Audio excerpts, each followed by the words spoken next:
Magelang ngomong desa sudah biasa nggak Pak? Saya pengen dari Bapak langsung. Nah, ini nanti dari budaya. Tapi memang kalau kita di kampung kami itu kalau dengan bergaul akrab itu bicara dengan kamu tuh desa itu biasa. Tapi kalau pertimbangan polisi Pak, sehingga laporan dari M. Hidayat ini yang melapor ke Polres Bekasi dihentikan, sebenarnya ada unsur pidana yang tidak dipenuhi atau bagaimana Pak? Jadi begini. Kita dengan ada laporan daripada saudara Muhammad Hidayat MH tersebut, kita telah melakukan pemeriksaan terhadap 3 saksi ahli bahasa ya, dari Polda Metro Jaya di Polres Kota Bekasi melakukan pemeriksaan terhadap 3 saksi ahli bahasa dan mereka menyatakan bahwa ini tidak ada unsur ujaran kebencian begitu. Ya tentu saja karena tidak ada ujaran kebencian, kita kemudian melanjut juga memanggil pelapor saudara MH untuk hadir kemarin ya, untuk hadir kemarin di Polres Kota Bekasi itu yang bersangkutan hadir tetapi tidak mau memberikan keterangan. Baik.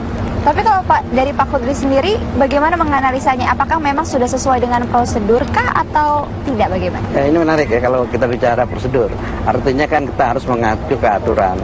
Ya mulai dari yang paling tinggi Undang-Undang KUHP, kemudian peraturan Kepala Kepolisian 14 tahun 2012 maupun peraturan Kepala Bareskrim nomor 3 tahun 2014. Yaitu situ ada prosedur bagaimana orang melapor dan ditindaklanjuti.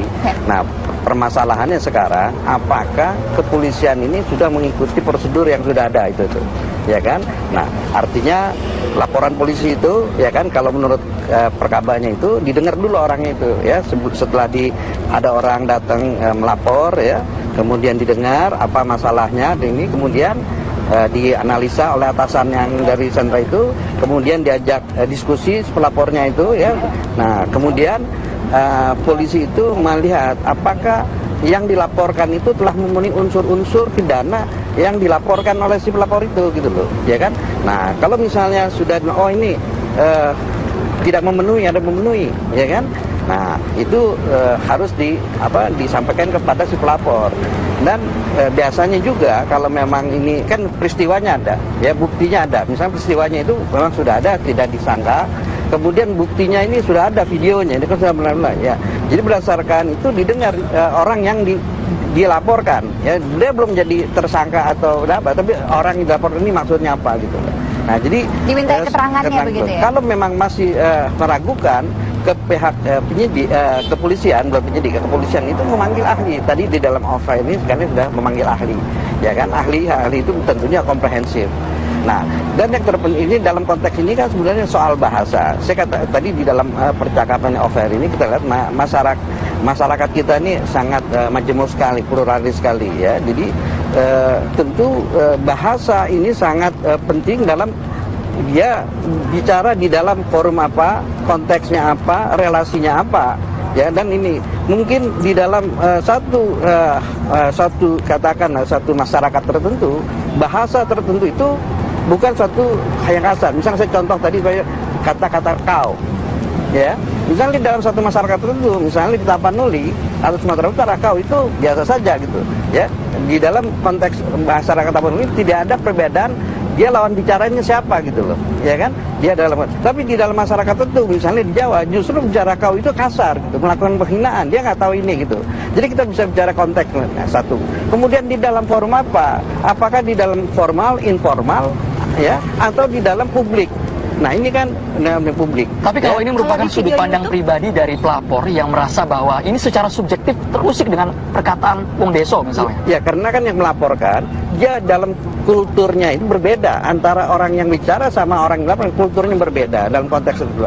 Nah, jadi misalnya kan ini kita bicara di dalam ruang publik. Ruang publik itu tentu kan ada yang norma-norma yang umum gitu. Nah, jadi saya kira ini kan bukannya kompetensi saya bicara itu, mesti ada yang ahli dalam bahasa itu ini ya. Artinya apakah yang bahasa yang digunakan di dalam forum apa, konteksnya apa, ya, siapa lawan bicaranya, dan ini ya itu tentu bukan ahli ini. Jadi mereka mesti yang membahas. Dan kita mesti ingat juga bahwa ketentuan ada misalnya undang-undang ITE itu yang menyatakan Kalau orang yang melakukan katakan membuatkan video, ya dia melakukan broadcasting, ya entah apa itu, yang kontennya ya bisa dianggap menghina orang atau sekelompok golongan.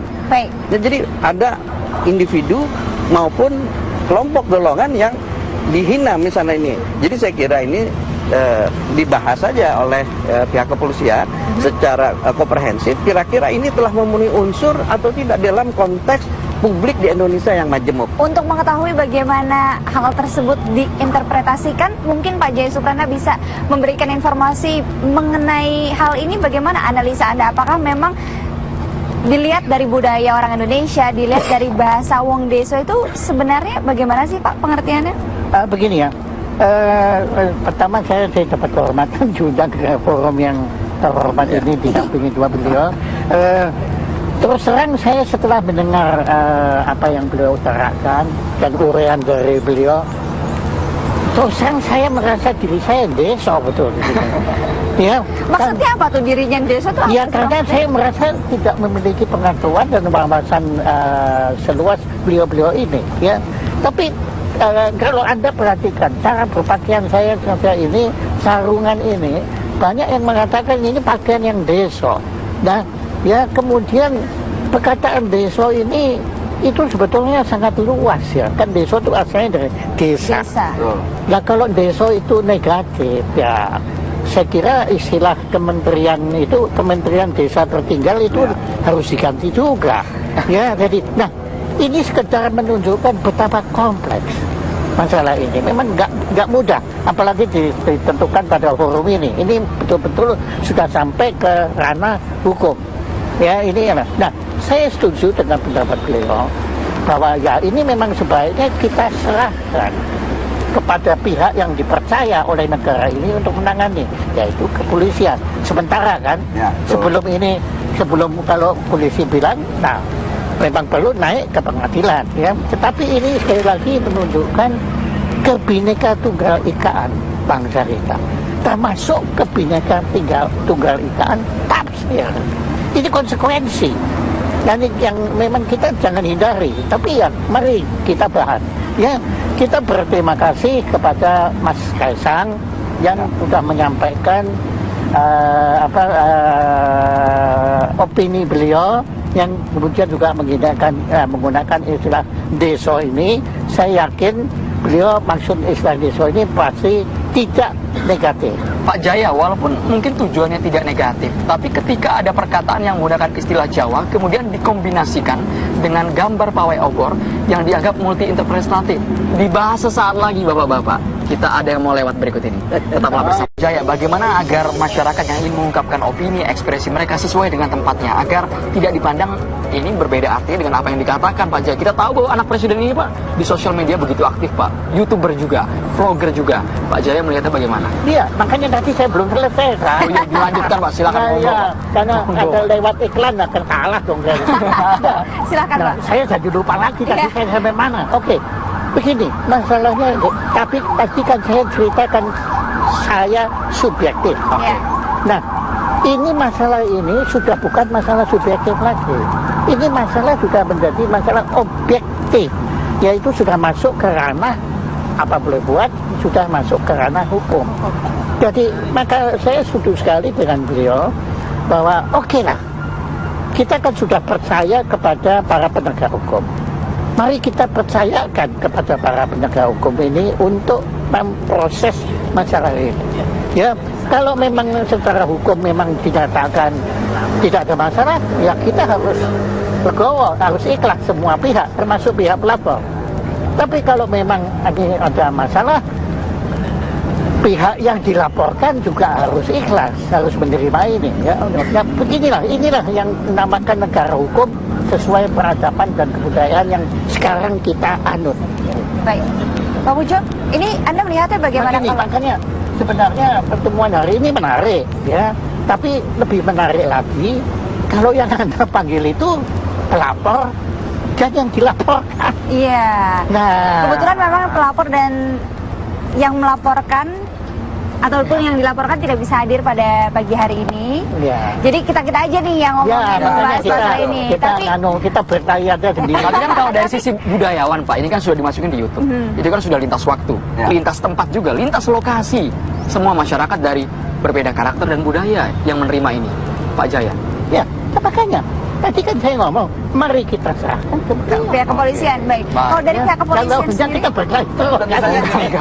Gini, karena Mbak. beberapa Mbak pihak Jaya. mengatakan bahwa memang kepolisian sendiri kasus ini sudah dihentikan. Sebenarnya bagaimana Pak? Nah, jadi Untuk begini. diklarifikasi. Jadi tentu saja proses menghentikan dan lain-lain itu adalah bagian daripada proses penyelidikan. Ya, karena ini kan masih pada taraf penyelidikan. Jadi belum dihentikan ya Nah, Pak jadi ya? pada taraf penyelidikan itu polisi ini menghimpun saksi, menghimpun barang bukti dan lain-lain. Ya. Pada taraf ini kan kita kemarin fakta jelas kita telah memanggil 3 saksi ahli bahasa dan ketiga-tiganya menyatakan bahwa ini belum ada terdapat unsur ujaran kebencian. Oleh karena itu pada hari Kamis kita telah memanggil pelapor saudara Muhammad Hidayat untuk hadir hari Jumat, kan begitu. Dan yang bersangkutan hadir memang, gitu, hadir memang. Tetapi yang bersangkutan tidak berkenan untuk memberikan. Pak Pujo, ini langkah polisi cepat sekali Pak mengambil tindakan. Ada kemarin anggapan juga bahwa ini dianggap mengada-ngada. Bahkan pelapor ini sudah banyak sekali melaporkan kasus yang sama. Ini apakah karena jangan-jangan anak presiden Pak Kaisang ya Pak? Oh tidak seperti itu ya. Yang jelas kalau yang bersangkutan dalam tempo waktu dari Januari sampai bulan Juli ini memang sesuai data kita yang bersangkutan ini termasuk orang yang gemar melaporkan orang lain. Bagus dong Pak. Banyak, tapi banyak banget. Banyak banget 60 kasus dia laporkan. Dan sebagian besar memang Ujaran kebencian? tidak terbukti laporannya pada taraf penyelidikan dan semuanya di Rasional laporannya, Pak? banyak yang nggak rasional. Semuanya memang ujaran kebencian? Banyak yang nggak rasional. Saya belum lihat satu persatu ya, memang kasus tersebut saya harus lihat kasus per kasus, tapi sebagian besar itu tidak memenuhi syarat untuk dilanjutkan menjadi dari penyelidikan menjadi penyidikan. Gitu. Baik. Jadi Tapi ini terlepas dari kasus ini kan Ya, begitu ya. itu fakta yang berbeda dari ada fakta yang bersangkutan gemar melaporkan orang lain, ya kan, dengan fakta ujaran kebencian ini yang terbeda. Kemudian berikutnya bahwa nanti ya penyidik akan menilai anggota kita reserse di para penyidik di Polres Bekasi Kota yang akan menilai apakah ini lanjut dihentikan atau tidak, dan jika tidak akan tidak memenuhi persyaratan unsurnya. Itu hal yang sangat wajar karena memang disitulah polisi harus menentukan status kasus masalah. Jadi sebenarnya kasus ini belum dihentikan ya Pak ya? Nunggu proses ya. Baik. Pak Hudri bagaimana melihatnya? Ya, saya kira kalau seperti apa yang saya katakan, apakah prosedur itu sudah dipenuhi atau tidak, ya itu menjadi. Kalau kita dengar dari kejelasan Pak Pujo, ini kan dalam in progress, dalam proses, dalam sana. Nanti kalau memang dinyatakan ahli ya, dan ini kan tadi penyelidikan itu atau laporan itu kan sebenarnya untuk menemukan apakah peristiwa yang dilaporkan itu peristiwa pidana atau bukan, dan apakah peristiwa itu bisa ditingkatkan ke tahap berikutnya, ke tahap penyidikan. Itu yang namanya penyelidikan itu kan. Pentingkah terlapor dalam kasus tapi ini dihadirkan? untuk sampai ke sana, ya kan polisi itu mesti mengumpulkan yang saya katakan tadi, apakah misalnya peristiwa itu yang dilaporkan itu ada pidananya, unsur pidananya. Kalau nggak ini ya bukan peristiwa pidana, ya peristiwa biasa saja gitu, bukan peristiwa pidana gitu loh. Nah, tapi yang saya mau poinnya saya itu, apakah prosedur itu sudah dipenuhi gitu. Tapi kalau secara mekanisme dengan durasi yang cepat kemudian dianggap ada laporan yang tidak rasional, ini bisa diputuskan nggak, oleh kalau polisi, justru Pak? kalau misal menurut ketentuan mesti harus ada cepat responnya gitu loh ya. Ya misalnya ya, karena apalagi ini menyangkutkan anak VVIP gitu ya, anak presiden, tentu mesti juga ada respon cepat. Nah, yang banyak dipersoalkan di sosmed itu adalah kenapa belum ada prosedur ini sudah diambil kesimpulan? Mestinya kan kesimpulan ini setelah ada prosedur. Kesimpulan Walaupun yang mana yang Pak Kudri maksud? kan katakan misalnya dibilang ini bukan satu peristiwa pidana atau ini gitu loh, Mengada-ngada. oleh petinggi-petinggi ini. Mestinya menurut pendapat saya tunggu aja biarin timnya itu bicara dulu. Setelah udah ini baru ada kesimpulannya. Tapi Walaupun ada persepsinya bahwa ini ya tentunya kan harus melalui prosedurnya dulu. Jadi prosedurnya selesai di ini kan baru berbicara. Jadi gini. Walaupun ada persepsinya gitu loh. Ya, Ini Bang Jupri, jadi kalau kita lihat kapan Pak Saputri mengucapkan kan begitu. Itu kan memang beliau mengucapkan setelah para saksi ini diperiksa. Iya. Jadi saksi sudah diperiksa, beliau mengambil kesimpulan bahwa memang tidak atau Setelah belum, M Hidayat diperiksa? bukan, M Hidayat belum, para saksi Pada ahli. saat itu belum diperiksa kan ya, M Saksi Hidayat? ahli sudah. 3 Semua saksi ahli saja. Nah ini nanti saksi BWN kalau beliau untuk ditambahkan. Jadi memang ahli bahasa. Yang dua budaya untuk mengetahui ini menurut konten pembicara sesuai dengan budaya ini menghina enggak dan lain. Ini makanya ini dari 3 yang sudah menyatakan Mungkin tidak. begini Pak Pujo, pertanyaan Begitu. Pak Kudri adalah mengapa Pak Wakapolri berbicara atau merespon sebelum M Hidayat ini diperiksa polisi? M Hidayat ini diminta keterangan karena beliau kan membuat laporan, membuat LP. Nah, tetapi kan sebagai pelapor kan harus memberikan keterangan. LP kan itu ada resume singkat daripada apa yang dia pikirkan, dia rasakan bahwa terjadi ada kebencian. Dan begitu. Makanya harus memberikan keterangan dan kita sayangkan yang bersangkutan tidak memberikan keterangan. Begitu. Tapi mengapa polisi membuat simpulan begitu cepat di mata publik? Ini beliau mengambil kesimpulan ini karena adanya kan gini. Beliau kan menyatakan jangan mengada-ngada. Oke. Ini kita memberikan pembelajaran. Beliau memberikan pembelajaran kepada masyarakat bahwa kalau memang tidak ada masalah, jangan melaporkan. Ini bukan masalah. Jadi secara umum saja. Secara umum memang kalau semua orang tiap hari melaporkan apapun, polisi jadi tempat sampah laporan akan menjadi penuh. Kerjaan polisi tiap hari cuma memeriksa para pelapor di mana-mana begitu loh. Menimpalkan nih. Enggak, jadi begini, enggak juga ini mungkin bahasa yang bilang polisi tempat sampah kan. Memang polisi itu kan teman-teman melayani Pak. Betul. Polisi kalau gitu semua loh. orang gini Pak, kalau semua orang melapor kita biarkan polisi ini seperti gutter ya, kayak buat semua masuk gini, kita kan memberikan betul bahwa pelapor itu harus rasional. Iya. Karena kita disinilah termasuk TV ini juga harus rasional juga. Seluruh masyarakat di Indonesia harus rasional. Bahwa kesempatan kita untuk pagi ini mendidik bangsa kita untuk menjadi bangsa yang rasional agar kita segala sesuatu berpikir, oh saya melapor orang ini benar nggak sesuai dengan nilai saya, sesuai dengan nilai masyarakat, norma yang ada harus seperti itu. Kalau semuanya lapor-lapor nanti negara ini menjadi kita dengarkan Pak dari sisi budayawan. Menurut saya begini Pak ya. Ya kan laporan itu kan mestinya tadi saya katakan peristiwanya ada atau tidak. Betul, setuju sekali. Kira barang buktinya ada apa tidak. Betul. Terus kira-kira tindak pidana yang udah ini ada atau tidak gitu. Jadi tentu nggak semua yang ini kriteria itu loh Pak yang ini ya. Jadi kalau memang polisi itu kan tempat pengaduan ya, tempat pengaduan masyarakat Pak. Ya jadi juga memang sih ininya apa ya haknya masyarakat itu menyampaikan gitu. Tetapi kan nggak semua memang katakan itu bisa dilayani oleh polisi. Oh ini nggak ngada-ngada kamu gitu loh ya. Tapi maksudnya saya itu ikutin dulu prosedurnya. Kan kalau kita datang ke sentra pelayanan itu kan nggak langsung diterima, ditanya kamu ngapain ini. Wah ini sih bukan tindak pidana nih gitu loh. Tapi kalau misalnya sudah ini kan loh apalagi ini kan udah menjadi polemik masyarakat gitu ya. Jadi saya kira ini kan mesti bijaksana lah.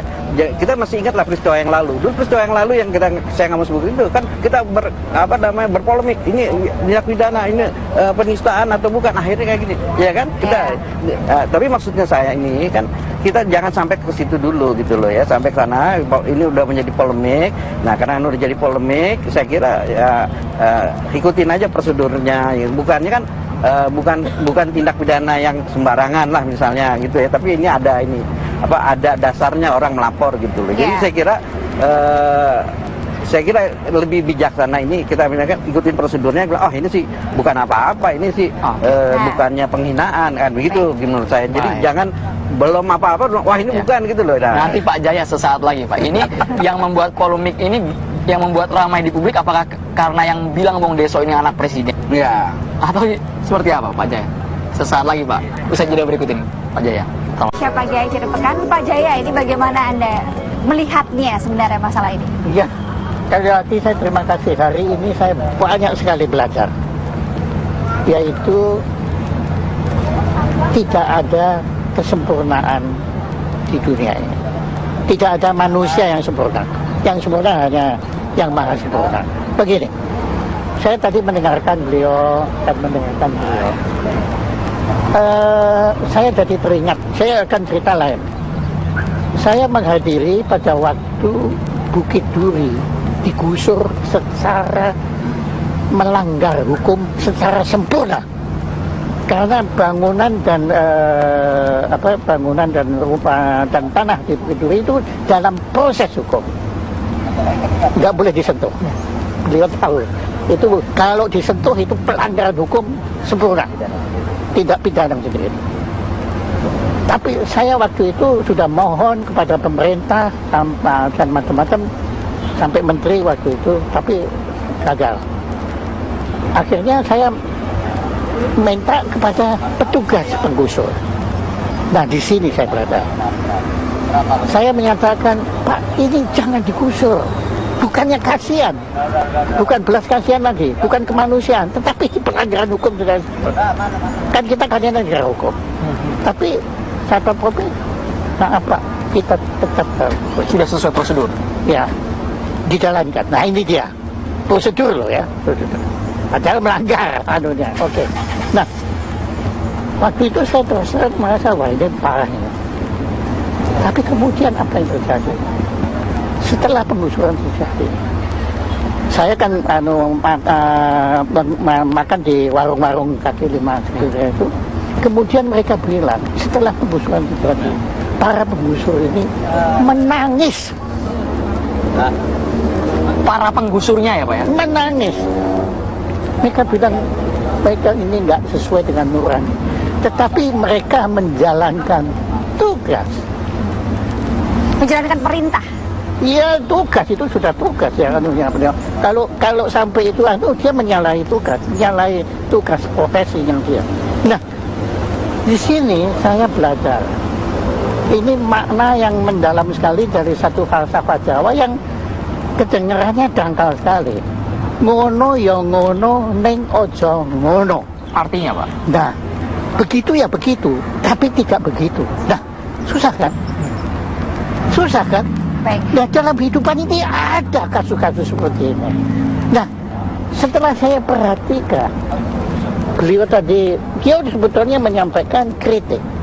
Memang kritik, karena memang tadi ada ketidaksempurnaan pada proses ini. Saya nggak bilang apa, tapi beliau yang tahu kan anunya. Tapi beliau juga menjalankan tugas beliau. Beliau kan dari kepolisian, dan beliau memang menjelaskan kenapa kepolisian melakukan itu semua. Memang kalau dikejar nggak sempurna, Nggak akan ada jalan temunya maksud Pak ya Jaya? nggak akan ketemu, dan pasti memang dia memang nggak sempurna. Tetapi marilah sekarang kita kan suatu negara yang sedang membangun menuju satu peradaban yang makin makin bijak. Nah, termasuk kebijakan ini adalah kemampuan menyampaikan kritik.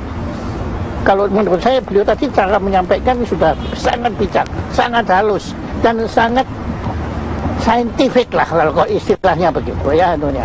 Tapi beliau juga tadi menyampaikan bukan sanggahan, tapi penjelasan beliau juga secara Pak Jaya, semua orang tidak memiliki nilai rasa yang sama. Untuk menilai suatu hal, mereka memiliki kadar toleransi, pengertian yang berbeda-beda. Pak Jaya, kalau dalam kasus Kaesang ini, apakah pesan dari Pak Jaya ini untuk kalau bisa ya jaga wibawa lah, direm deh perkataannya, jangan membuat nyinggung orang gitu Pak?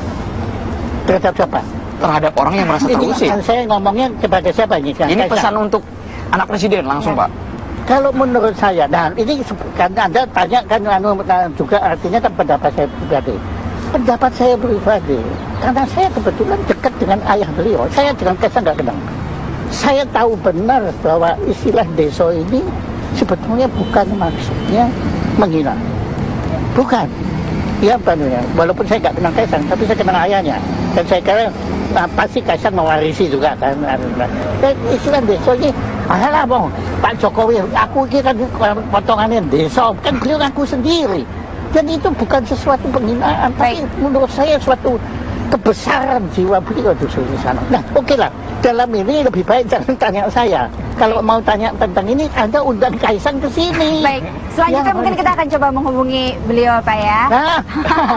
Selanjutnya kita, karena memang singkat sekali waktunya, Pak Hudri, sedikit saja apa sebenarnya harus dilakukan masyarakat agar dapat bertutur kata yang baik, menyampaikan pendapat ataupun kritik yang baik agar tidak menyinggung masyarakat lain. Ya, wow. Sekarang kita nih di masyarakat kita di dalam era kebebasan, ya kita mengaku ada hak asasi, ya kita menjunjung tinggi hak asasi, ada kebebasan berpendapat, berekspresi dan berkumpul dan berserikat itu, ya, kita dalam konteks itu. Tetapi kita juga ada batasannya. Batasan itu adalah undang-undang yang membatasi orang itu tidak bisa bebas tanpa tidak ada batasnya gitu. Nah, jadi ini pelajarannya bahwa kita boleh, ya kita menginginkan karena adanya kebebasan, tetapi kebebasan itu ada batasnya, bukan bebas tidak terbatas gitu. Nah, dalam konteks hukum ini, kita ini kan negara hukum adalah supremasi rule of law. Rule of law itu adalah supremasi hukum, supremasi of law, ya, bukan the rule of the ruler, ya, bukan hukumnya penguasa, tetapi ada ketentuannya gitu. Nah, sekarang ketentuannya ada, ikutin aja prosedurnya kayak gitu. Ya kalau prosedurnya sudah ini, ya kita harus terima aja ini gitu ya. Oke, ya tadi ya, kembali lagi memang kita marilah serahkan ini ke penegak hukum, percayakan ya dengan segala ketidaksempurnaan. Ya, kita ikhlaskan. Ya. Nah, begini. Baik. Tentu solusi. Kalau solusi singkat saja. Singkat. Pak Jaya. Begini, saya Nasrani, tapi saya mengagumi satu hadis. Al-Sukuni berkisah tentang bagaimana Nabi Muhammad yang sangat kita hormati menyambut laskar yang selesai perang dan menang perang. Kemudian beliau bilang kepada laskar ini, wahai laskar yang telah berhasil melaksanakan jihad kecil, tapi kalian masih harus menjalankan jihad apa? Baik. Kemudian sempat tanya apa artinya jihad kecil? Jihad kecil adalah menaklukkan musuhmu. Itu jihad kecil. Terima kasih banyak. Jihad nanti dulu udah jihad apa? Menaklukkan dirimu sendiri. Baik. Jadi memang di kita harus sini makanya mendukung beliau. Marilah kita bersama bukan menaklukkan orang lain, tapi menaklukkan diri. Terima kasih banyak Pak Jaya, Pak Kudri, dan juga Pak Pujo agar bisa mengendalikan diri supaya kita tidak kena ujaran kebencian juga ini.